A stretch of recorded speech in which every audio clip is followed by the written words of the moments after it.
श्रीगुरुभ्यो नमः। क्रतुण्डमहाकाय सूर्यकोटिसमप्रभः निर्विघ्नं कुरु मे देव सर्वकार्येषु सर्वदा। गुरुब्रह्मा गुरुर्विष्णु गुरुर्देवो महेश्वरः गुरुः साक्षात् परं ब्रह्म तस्मै श्रीगुरवे नमः। गुरवे सर्वलोकानां विशेषगुरो गणानिधिः सर्वविद्यानां श्रीदक्षिणामूर्तये नमः। वेदव्यासं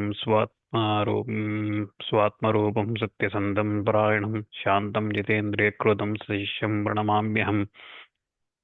नारायणं नमस्कृत्य नरं चैव नरोत्तमं देवीं सरस्वतीं व्यासं ततो जयमुदीरयेत्। मूकं करोति वाचालं पङ्गुं लङ्घयते गिरिं यत्कृपातमं वन्दे परमानन्दमाधवम्। नारायणपरो व्यक्तादण्डमव्यक्तसम्भवो मण्डस्यान्तस्त्वमे लोकाः सप्तद्वीपा च मेदिनीः।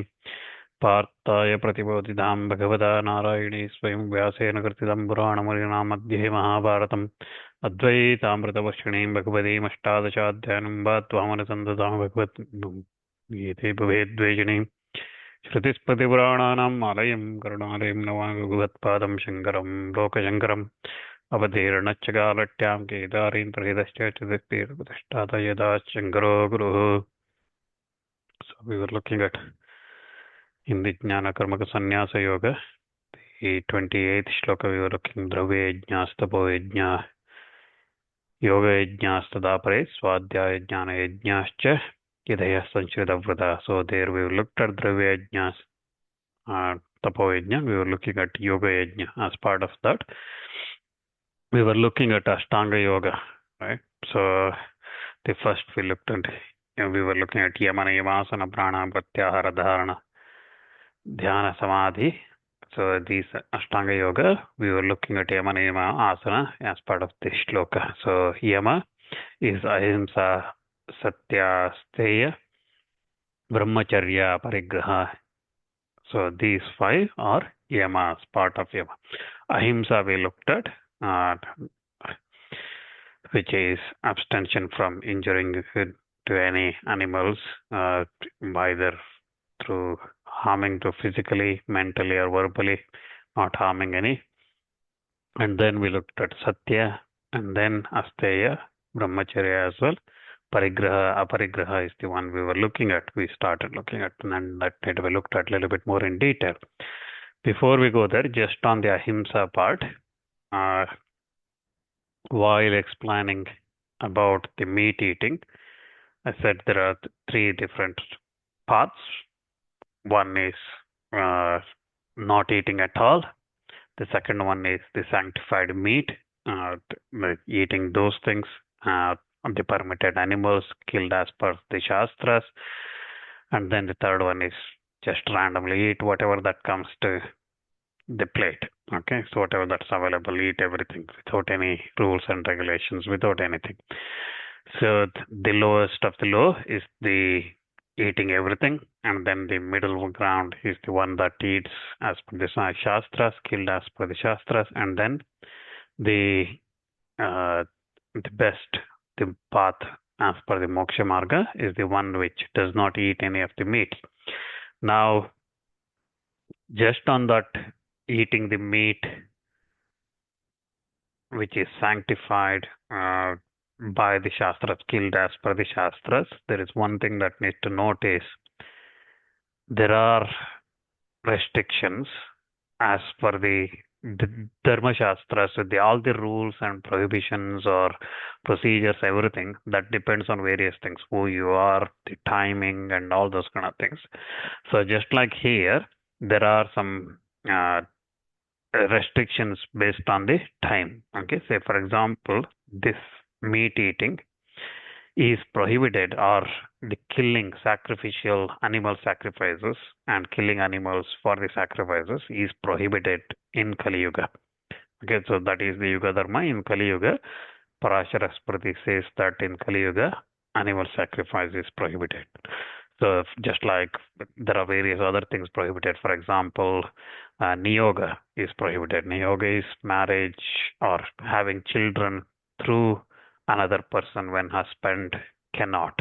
Okay, the married husband either died or cannot, like for example, died in the case, for example, the birth of Dhritarashtra, Pandu, Vidura. right? Through Vidura, through Vyasa. So that's one way. Another one is when husband cannot, uh, the child cannot be born through husband. Like for example, in the case of Pandu, the Pandavas, the five of them born through Indra and others, so they were born like that. Yama, Vayu, Indra, and things like Ashwini Devatas. Or a similarly example is Kalmashabada, wife getting birth, child through Vasishta. So through Brahmana or through going to brother-in-law and things like that, the child may be, one may have the child, but that's again, that child is considered as the legitimate child of the husband. So, but those methods that are allowed in the Shastras have some restrictions. In some of those things have restrictions. Just like that, those things are not allowed in Kali Yuga. Similarly, just like that, animal sacrifices, the killing of animals for offering to devatas or to homas and things like that is prohibited as per the Parashara Smriti. It is prohibited in Kali Yuga. So in Kali Yuga, if one is eating meat, saying that this is offered to already sanctified, it's offered to devatas, that's not allowed. Offering itself is not allowed. So that's why there is no such options. The only option, we had three options. The middle one, this eating as per the Shastras, killing and then eating as per the Shastras, that's not allowed in Kali Yuga. So left with only two, either eat it and don't follow any of the Shastras. It's against the Shastras, so live life like that, or don't eat it. So there is only two options. Just wanted to clarify that. I forgot to mention about that when I was mentioning about killing animals as per the Shastras, procedures of Shastra. So just wanted to mention that. So coming back now to the Yamas, so we looked at Ahimsa, Satya, Steya, Brahmacharya. The last one is Aparigraha. So Aparigraha is Shastra Nishiddha Margena Deha Yatra Nirvahakadika Bhoga Sadhana Svikara Parigraha. So that's what Sri Madhusudan Saraswati says in his Vakya of Bhagavad Gita. So what it means is, Parigraha means here acceptance of dana, gifts, which consists in acquiring through the ways that is prohibited by the Shastras. So Shastra Nishiddha Margena. So this is prohibited by the Shastras, which means by the means of enjoyment over and above what is needed for the maintenance of one's body. So again, dana acceptance is allowed by both by Brahmanas. Again, Brahmanas it's called dana, others it's gifts. So if taking from somebody, if they give it and taking those things, so those things are allowed. But when you take it over and above what is needed for the maintenance of one's body, against and as prohibited, those things as prohibited by the Shastras, if one does that, that's known as Parigraha. So Aparigraha is not doing that. So again, acceptance of dana in case of Brahmanas is said. So this is one of the duties of the Brahmanas, right? So for example, Brahmanas, so Adhyapana, Adhyayana. So Adhyayana, Adhyapana. So studying and then teaching. Right, so that's Brahmana's duty, and then Yajana. So the performing the sacrifices, or performing the sacrifices themselves, or acting as a priest for others. And then the last one is giving dana and then taking dana. So that's Brahmana's core duties, and that's how they should live. So now the last one, accepting the dana, is not recommended, okay? Because when one accepts the dana, all the sins of that person who gives comes to, depending on what type of dana and things like that, it comes to the Brahmana, right? So his merit diminishes, the acceptance of that Brahmana's merit diminishes, but on the other hand, other person. So that's why normally those who are learned and looking for moksha, they normally do not accept danas randomly from everybody. Again, on the other hand, you don't know how they acquired their wealth and things like that. So again, if it is rightfully acquired, then it's better. If not, then you are part of, for example, if somebody steals from, robs somebody and then gives a 10% share to a Brahmana as a dana, you take that sin of robbing somebody, right? So that's why the parigraha is not recommended when not many Brahmanas do not take danas. So again, Narada, for example, says it comes in Skanda Purana. He says, "I am pratigraho ghoro madhva swado vishopama pratigrahena samyuktam hemi vama Vishodhvijam." So he says that in the capacity of a Brahmana, I can ask for gifts, more monies, and things that I can ask for that dana, but that is very bad for the same reason, in my opinion, because that is not good things. Asking for those gifts is not good, because pratigraha, which is acceptance of these gifts, is terrible. It looks like honey, but it is comparable to the poison in its injurious effects. So its effects are very much like a poison, even though it tastes like honey. Accepting those dana, it makes us happy, but it is not good because its effects are not good in our journey. And distress and afflictions is always associated with that pratigraha. It affects the Brahmana. So that's why Narada says that Brahmana should not accept. And also it says that pratigrahena vipranam brahmayam tejo hi shyamadi mahadanam hi grahanato brahmana sam shubham hi yat dadati daturdata cha ashubham yachade swakam. So the Brahminical splendor of the Brahmanas, the tejas, okay, vipranam brahmayam tejo. So those vipras, those Brahmanas, tejas becomes diminished by accepting the gifts, danas.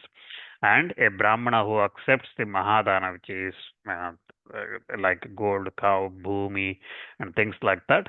So those mahadanas, one who accepts, gives the donor all his merits and the auspicious that he has, all those things he gives, and the donor gives him all the inauspicious and the sins he gives to that Brahmana. That's why this parigraha, this acceptance of this danas is not great, not good. Manu also says in his Manusmriti, he says the same thing. Pratigraha samartho api prasangam tatra varjayet pratigrahena hesyashu brahman teja prashamyati. Though entitled to accept gifts, danas, he shall, that is the Brahmana, shall avoid addiction to it. So again, it is not Shastras or not, he should never accept, but should not have addiction to it. Again, with as Srimad Saraswati said in his explanation, it should not become more than what we need. If one goes more than what we need for the maintenance of the body, then it becomes that kind of thing. So here again, Manu also says he should avoid making it an addiction, because by receiving the gifts, his Brahma Tejam will be quickly extinguished. So Devi Bhagavata Purana also says same thing. A learned person who accepts the danas just limited to his actual requirement does not contaminate. So it does not contaminate any sin. So he does not get any sin if he accepts just what is required for him. So again, learned person. So this again depends on learned person, means there are ways when one accepts a dana how to overcome that sin. Okay, so because Brahmanas, as a duty, as I said, they have to accept those danas, but when they accept, they have to do Gayatri and all those kind of things, japa and those kind of things. Through japas, they can overcome those sins. But if you accept more than what you do the japa, if acceptance becomes your job, accepting dana becomes your job, then there is no way that's going to help. So like this, the parigraha is mentioned. Parigraha is acceptance, aparigraha is non-acceptance of those danas. So is mentioned, and one thing again to uh, mention, note here is that this danas, acceptance of this danas, brahmanas, even though it is his duty and to accept, non-acceptance is better. He also have to accept at some point. Brahmanas cannot deny the dana as well at some points. Okay, so if the person is known to you and you know that the you are his priest and things like that, there are certain cases where you have to accept. Okay, but again, that should not become his uh, addiction to those kind of things. Okay, because somebody keeps giving, you cannot keep accepting those kind of things. So, like this, uh, we looked at ahimsa, satya, asteya, brahmacharya, and then aparigraha. These things we looked at as part of the yamas. And Sri Madhusudan Saraswati says that etan nivritti lakshana uparama yamaha. So, stopping these is yama. Yama means stopping this or desisting from committing them. So that is, for example, um, not stopping telling truth or ahimsa or things. What is himsa? Stopping ahimsa, stopping falsehood, and stopping stealing, and then similarly acceptance of the gift and things like that. Stopping those things and then becoming ahimsa, satya, following satya, asteya, brahmacharya, parigraha. These following these things. That's yama, because yama uparame iti smaranat. So it is said in the Smritis that the root of yama is a sense of abstaining. So abstaining again, himsa, I abstain from himsa, that becomes ahimsa. I abstain from falsehood, that becomes maintenance of, yeah. I abstain from stealing, that's asteya. I abstain from ashastriya union with women, or in case of women, it's with men. That's again maintenance of brahmacharya, and then acceptance of gifts as well, danas as well. So abstaining from those things is that's aparigraha. So just one thing again on the aparigraha, just remember, aparigraha means again when one accepts the dana, the person is becomes low. Okay, the acceptance that the person who accepts the dana, his splendor diminished. Again, this again symbolically is shown in the Vamana avatar as well. Okay, so when Vishnu came to Bali asking for 3 feet space, okay, so where he can keep his food. So that time he came as a Vamana. Vamana means little person. Okay, so every Purana our stories we look, there is a Vedantic meaning behind it. But we normally don't look at that. Because the Vedantic meaning is Vishnu, even though he is supreme and he is capable of everything, he comes as a very little person. Okay, small person. Smallness here signifies that you are asking something. Okay, when you ask somebody, you are the smallest person.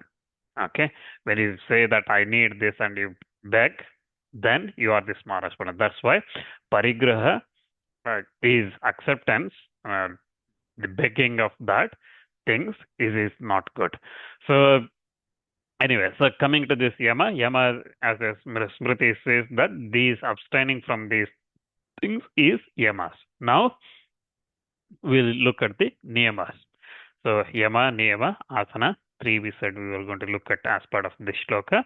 So niyamas means shaucha, santosha, tapa, swadhyayeshvara, pranidhanani niyamaha.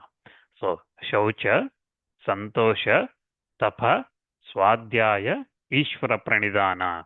So these form the niyama. So here again, first one is shaucha. So just like we looked at yamas, we will look at these things. So shaucha first, santosha, which is contentment, tapa, again tapas, and then swadhyaya is study.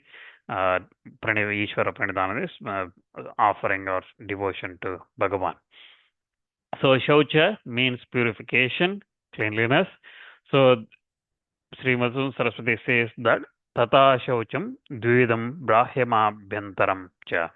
So shaucha is of So purification is of two kinds, external and internal. So external purification is, he says that mrujjaladibhi kayadi kshalanam hitamitameshya hitamitame cha bahyam. So he says that the external purification consists in cleaning the body with clay and water and eating moderate and sacramental food, things like that. That's external purification. So the purification consists of body cleaning through clay and water, and then eating clean food, and that again eating moderately. So those kind of things are part of the external purification. So we'll look at a little bit more detail on that. So, for example, external purification, he said it here. It said as using the clay. Okay, so basically, in the olden days, the soap we use these days was not there. Instead of that, clay was used to clean the body. So Śāstra says that again we'll look at this in detail in Mahabharata when we go into Shanti Parva and other later stages where Sadachara comes in. At that time we'll look at in detail.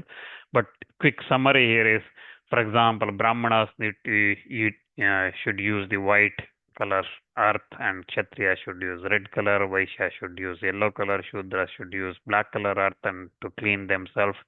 The earth that is taken for cleaning should not be coming from the below the riverbed or any temple or ant hill or a mouse hole or the earth used by another person for washing themselves and things like that. So those things should not be used. And again, it says there are a lot of details on how this clay or earth should be used. Say, for example, earth for cleansing features the after going to toilet should be twice as much as that used in the case of going to a urine clearance. And in the case of cleansing after the sexual intercourse, for example, should be 3 times that of that. So like this it says, and again in urine cleansing, the earth should be applied on the genital organ, thrice in the hand, so it should be applied, and in the dirt cleaning, twice it should be applied in the genital organ, 5 times in the anus, and 10 times on the left hand and 7 times on both hands it should be applied and cleared. So like this it explains, again that varies, depends on the brahmacharis and yatis and things like that. It varies, and the householders should be cleaning like that, but brahmacharis should clean twice the number as said in the householders. Yatis should be doing that 4 times. And every time the quantity of wet earth that is to be taken should be size of a Amalaki fruit. Amalaki is gooseberry size, that Indian gooseberry, that fruit. So it should be size of that, and it should never be less. So, and it should be, if it is in the night time, it can be up to half of that size. So when cleaning again, cleaning should always be performed in the left hand, and right hand should never be used for that. Again, below the navel, left hand should be used for cleaning, and above the navel, right hand should be used for the cleaning. And after evacuating oneself, one should rinse the mouth 12 times, and after cleansing, after passing urine, one should rinse 4 times, and again the eating and all those kind of things as well, one should rinse the mouth, and one should perform the achamana.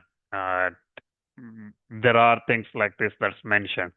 And similarly, when one wakes up in the morning, one should use brush their teeth again with the twig of the trees of mango, audumbara, kadamba, loba, champaka, bhadri, and these kind of trees one should use for brushing the teeth.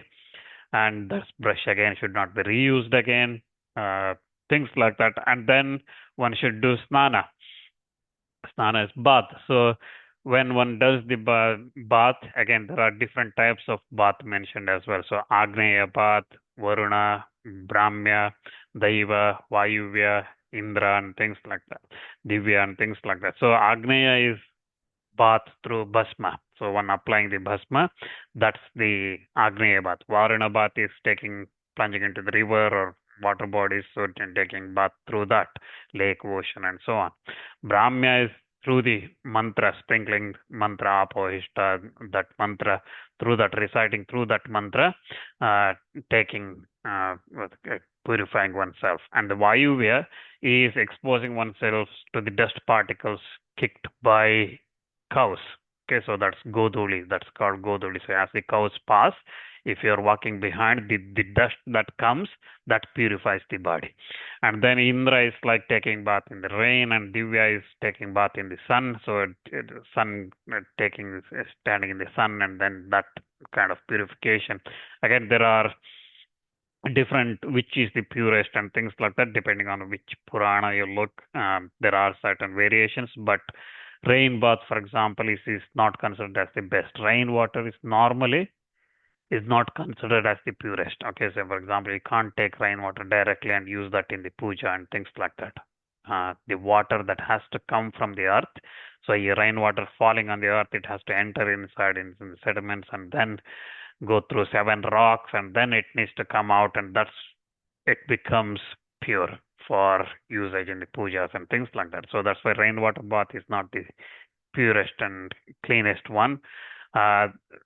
But the Divya Snana standing in the Vayuva is considered the next, and the Divya Snana that is standing in the sun, and that's is next. And sorry, Vayu is better than Divya Snana, Brahma Snana is better than that, and then Varuna is even better, and then Agneya applying Bhasma is even better, and things like that.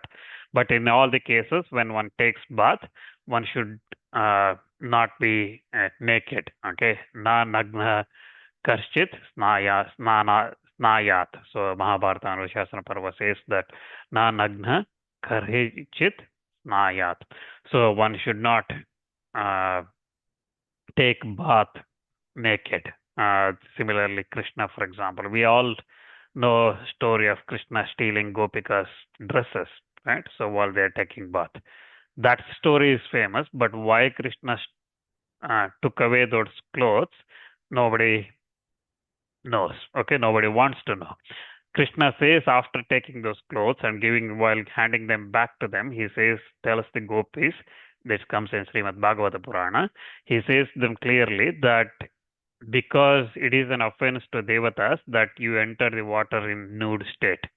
That's why I took off the cloth to teach you a lesson. Okay, so the whole story of Krishna taking clothes of those Gopika Stris, was to teach them a lesson.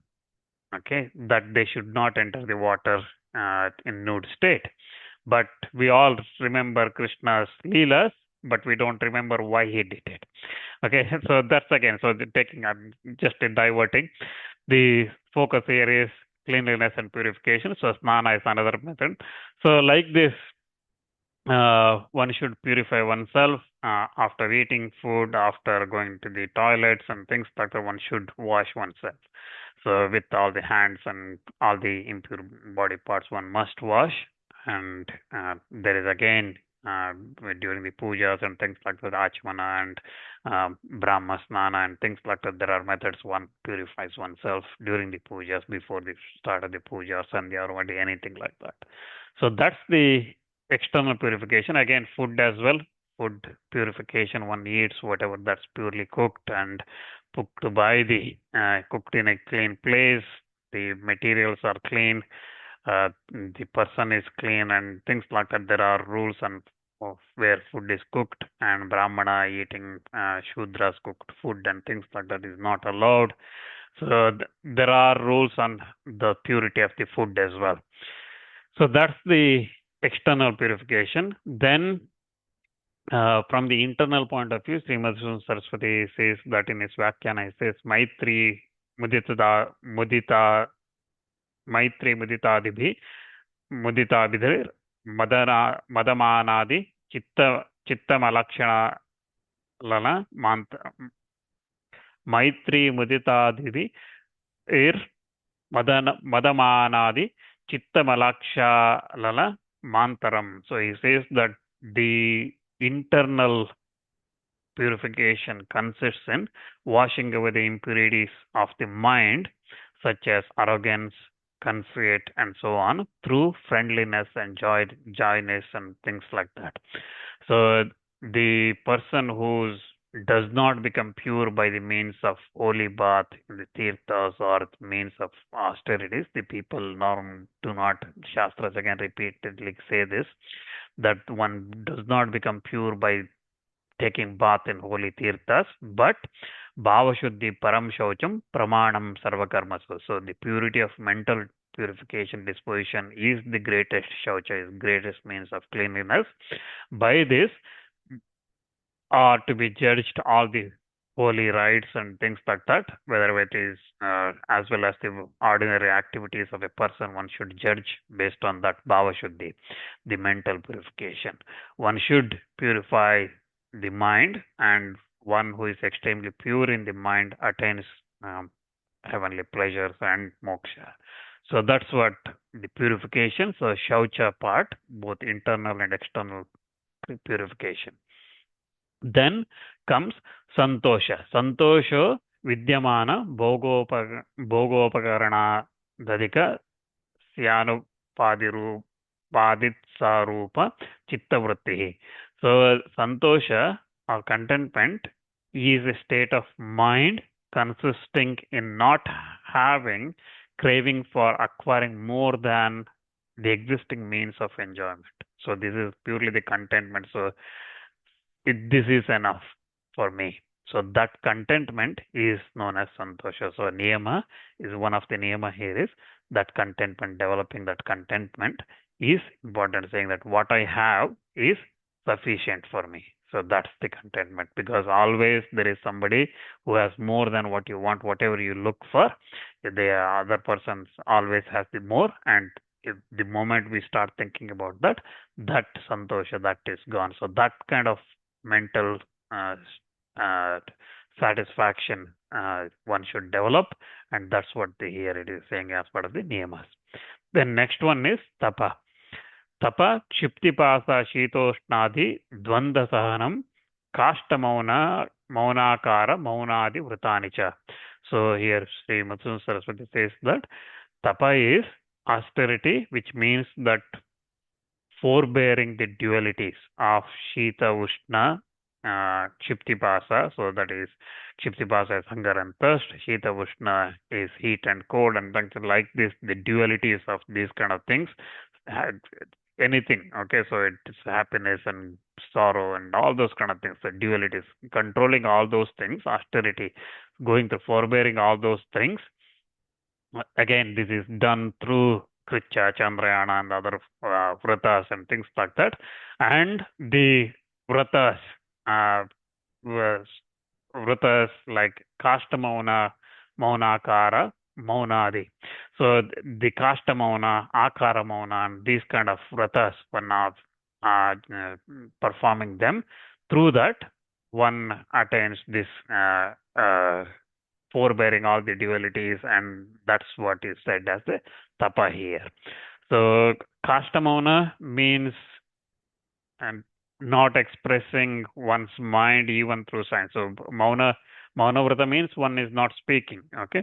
So Akara Mauna means when one is not speaking, but if you ask them something, they might say it is there, point a finger or say something. Okay. Through their action, they might give you signs of what they want to say. So that is Akara Mauna. But Kashta Mauna means they don't even express anything through signs and things like that. So that's the difference. So Srimad Saraswati quotes here these Kashta Mauna, Akara Mauna, and things like that, these vratas as an example. But there are again Kritcha, Chandrayana, or any other vrata one may take.